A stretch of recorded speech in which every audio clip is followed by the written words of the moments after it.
మిగతా అమ్మాయిలు పబ్లిక్ గా రాలేదు సార్. అవునవును, కానీ చాలా మంది కూడా ఏదైనా మెసేజ్ రూపంలో కావచ్చు, ఏదైనా ఇబ్బందులు మోసపోయి ఉండొచ్చు. ఒకరు పోరాడుతుంటే వాళ్ళకి సపోర్ట్ చేయడానికి చాలా మంది కూడా బయటకు వస్తారు కదా. ఎంతో మంది ఉన్న లోపల ఉన్న వాళ్ళందరూ కూడా బయటకు వచ్చి మాట్లాడే పరిస్థితి ఉంటుంది కదా. అవును సార్. మీకు ఇప్పుడు సారాతో పాటు ఇంకెవరైనా తెలుసా మీకు ఈ విధమైనటువంటి సంబంధం తేజతో ఉన్న వాళ్ళు?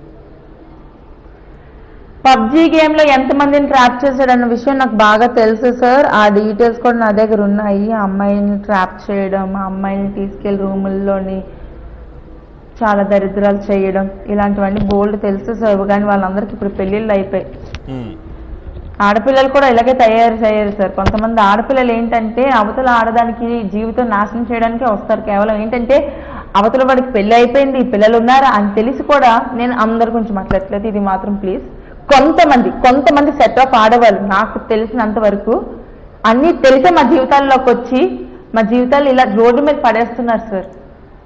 అన్ని తెలిసే వస్తారు. నేను ఆ సారా నమ్మాయిని ఎన్నోసార్లు చెప్పడానికి ట్రై చేశా. మాకు పెళ్ళయింది, ప్లీజ్ వెళ్ళిపో అని రిక్వెస్ట్ చేశాను సార్. పాప ఉంది, నువ్వు చేయడం కరెక్ట్, నువ్వు ఎప్పుడో ఎక్స్పర్టివ్ అయిపోయావు, ఇప్పుడు నేను రన్నింగ్ వైఫ్ని, నా బ్యాక్గ్రౌండ్ తెలిస్తే నువ్వు నన్ను టచ్ చేయడానికి కూడా భయపడతావు అని అమ్మాయి నాకు తిరిగి వార్నింగ్లు ఇచ్చింది. ఏంటి ఆమె బ్యాక్గ్రౌండ్ ఏంటి, మీకు ఏమైనా ఐడియా ఉందా? ఎవరో తప్పించారని చెప్తున్నారు కదా, దీన్ని ఏ విధంగా తీసుకోమంటారు చెప్పండి సార్. వాయిస్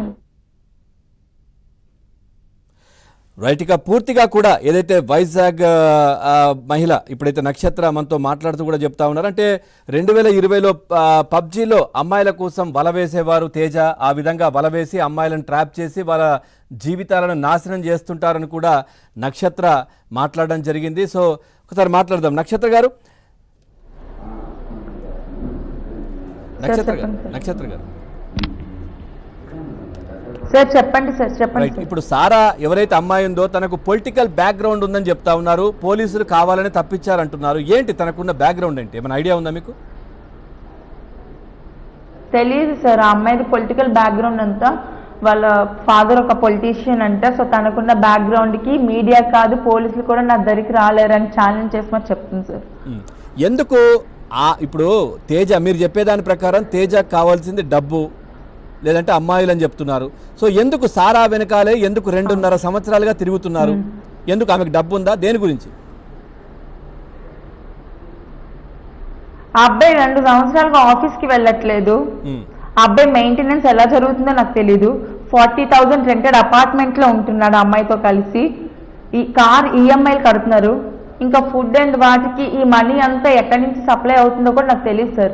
తెల్లవారంతా పడుకుంటారు, రాత్రులు లెగుస్తారంట సార్. రాత్రులు లెగిసి రాత్రులు తిరిగిసి బయటకు వస్తారంట ఇంటికి. అంటే తెల్లవారి లేని ఉద్యోగాలు రాత్రులు ఏమి ఉంటాయో అమ్మాయిని పట్టుకొని వెళ్ళి నాకైతే తెలియదు సార్. రాత్రులంతా తిరుగుతారంట. అక్కడ ఇచ్చిన స్టేట్మెంట్ మొత్తం ఆ వాచ్మెన్, అక్కడ ఉన్న ఫ్యామిలీస్, అపార్ట్మెంట్లో ఉన్న వాళ్ళందరూ వచ్చి చెప్పిన స్టేట్మెంట్ సార్ ఇది. తెల్లవారులంతా పడుకోవడం ఏంటి సార్, రాత్రులు లెగిసి వెళ్ళడం ఏంటి సార్, ఇది ఎక్కడ సార్ విదూరం, నాకు అర్థం కాదు. తర్వాత ఆయన ఏదో సినిమా కూడా చేసినట్టున్నారు కదా, ఏదో బ్యాక్ డోర్ మూవీ అని చెప్పే సినిమా, దాంట్లో హీరోయిన్ కూడా రమ్మంటుందని మీతో మాట్లాడడం ఇవి జరిగినట్టున్నాయి కదా? అవును సార్, పూర్ణ గారితో యాక్ట్ చేశాడు బ్యాక్ డోర్ అనే మూవీలోని.